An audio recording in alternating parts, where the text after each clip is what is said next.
Assalamualaikum warahmatullahi wabarakatuh. Selamat sore, salam sejahtera bagi kita semuanya. Om Swastiastu, Namo Buddhaya, salam kebajikan. Bangsa dan setanah air, penyebaran COVID-19 telah benar-benar memperlambat perekonomian dunia, termasuk perekonomian di negara kita Indonesia. 186 negara telah terpapar virus corona. Pemerintah terus bekerja keras untuk mengantisipasi hal ini, untuk mempertahankan daya beli masyarakat, untuk mengurangi risiko PHK, dan mempertahankan produktivitas ekonomi, produktivitas masyarakat di seluruh wilayah tanah air Indonesia. Pada kesempatan ini, saya hanya akan berfokus pada kebijakan bantuan-bantuan yang disediakan oleh pemerintah, langsung kepada masyarakat untuk mempertahankan daya beli masyarakat. Pertama, saya telah perintahkan kepada semua menteri, gubernur, bupati, dan wali kota agar memangkas rencana belanja yang tidak prioritas di APBN maupun di APBD. Anggaran perjalanan dinas, pertemuan-pertemuan yang tidak perlu, dan belanja-belanja lain yang tidak langsung dirasakan oleh masyarakat harus dipangkas. Kedua, kementerian dan lembaga di pusat, serta juga pemerintah daerah, provinsi, kabupaten, dan kota harus melakukan refocusing kegiatan dan melakukan realokasi anggaran untuk mempercepat penanganan COVID-19, baik yang terkait dengan isu-isu kesehatan maupun yang terkait dengan isu-isu ekonomi. Landasan hukumnya sudah jelas. Hari Jumat yang lalu, tanggal 20 Maret 2020, telah saya tanda tangani Inpres nomor 4 tahun 2020. Selain memerintahkan refocusing kegiatan dan relokasi anggaran, Inpres ini juga memerintahkan untuk percepatan pelaksanaan pengadaan barang dan jasa untuk mendukung percepatan penanganan COVID-19. Sekali lagi, bukan hanya untuk penanganan kesehatan masyarakat, tetapi juga untuk penanganan dampak ekonomi masyarakat.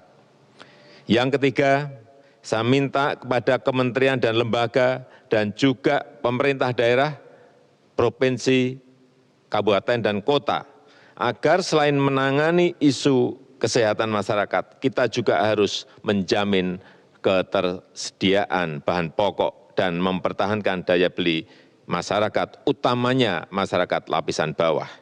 Kita harus membantu para buruh, membantu para pekerja harian, membantu para petani, membantu para nelayan, membantu para pelaku usaha mikro dan kecil agar daya belinya tetap terjaga, agar terus beraktivitas dan berproduksi.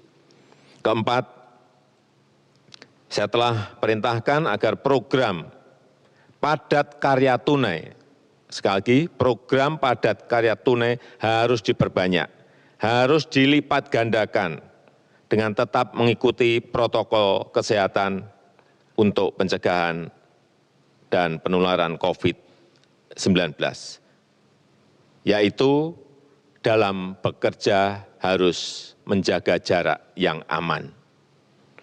Program padat karya tunai di beberapa kementerian seperti Kementerian PUPR, Kementerian Perhubungan, Kementerian Pertanian, Kementerian KKP harus segera dieksekusi. Dana desa dan program-program pemerintah daerah, provinsi, kabupaten, dan kota juga harus mengutamakan cara-cara padat karya. Ini akan membantu masyarakat, membantu para petani, para buruh tani, para nelayan di pedesaan di seluruh tanah air. Sekali lagi, dengan tetap mengikuti protokol kesehatan, yaitu dalam bekerja harus menjaga jarak yang aman. Kelima, kepada penerima kartu sembako. Pemerintah memberikan tambahan sebesar 50.000 per keluarga penerima, sehingga menjadi 200.000 per keluarga penerima yang akan diberikan selama 6 bulan. Anggaran yang dialokasikan adalah sebesar 4,56 triliun rupiah. Yang keenam, kepada calon penerima kartu prakerja, pemerintah akan mempercepat implementasi kartu prakerja, sekaligus untuk mengantisipasi para pekerja yang terkena PHK, para pekerja harian yang kehilangan penghasilan, para pengusaha mikro yang kehilangan pasar dan omset, agar dapat meningkatkan kompetensi dan kualitas SDM-nya. Alokasi anggaran yang disediakan di dalam kartu prakerja ini adalah sebesar 10 triliun. Sehingga nanti setiap peserta kartu prakerja akan diberikan honor insentif 1 juta per bulan selama 3 sampai 4 bulan. Yang ketujuh, untuk membantu daya beli pekerja di sektor industri pengolahan, pemerintah akan membayar PPh pasal 21 yang selama ini dibayar sendiri oleh para pekerja, dalam rangka memberikan tambahan penghasilan kepada pekerja di industri pengolahan. Alokasi anggaran yang disediakan sebesar 8,6 triliun rupiah. Kedelapan, kepada para pelaku UMKM, OJK, Otoritas Jasa Keuangan, akan memberikan relaksasi kredit UMKM untuk nilai kredit di bawah 10 miliar untuk tujuan usaha, baik itu kredit yang diberikan oleh perbankan maupun oleh industri keuangan non-bank. Asalkan digunakan untuk usaha, akan diberikan penurunan bunga dan penundaan cicilan sampai 1 tahun.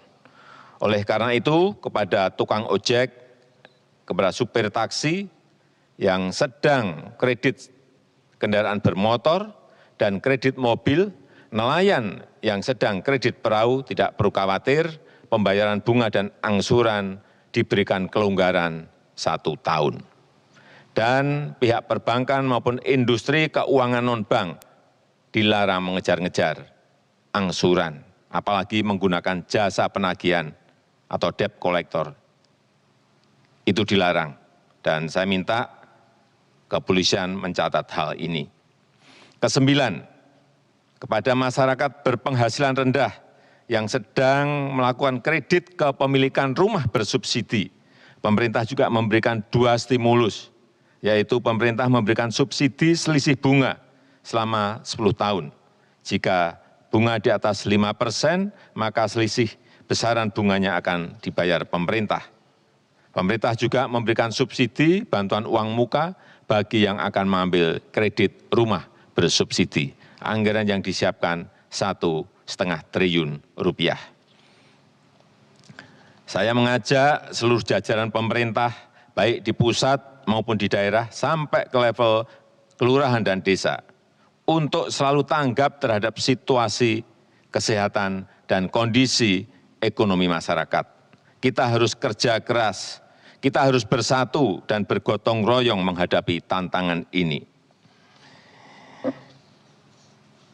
Terakhir, saya juga mengapresiasi gerakan masyarakat yang telah turut mensosialisasikan, memasyarakatkan physical distancing atau jaga jarak aman, yang terus mengingatkan kita semuanya untuk berdisiplin.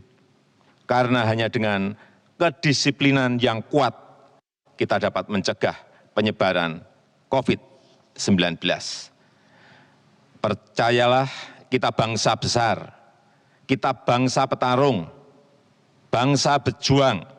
Insya Allah kita bisa, insya Allah kita mampu dalam menghadapi tantangan global yang berat sekarang ini. Terima kasih, saya tutup. Wassalamualaikum warahmatullahi wabarakatuh.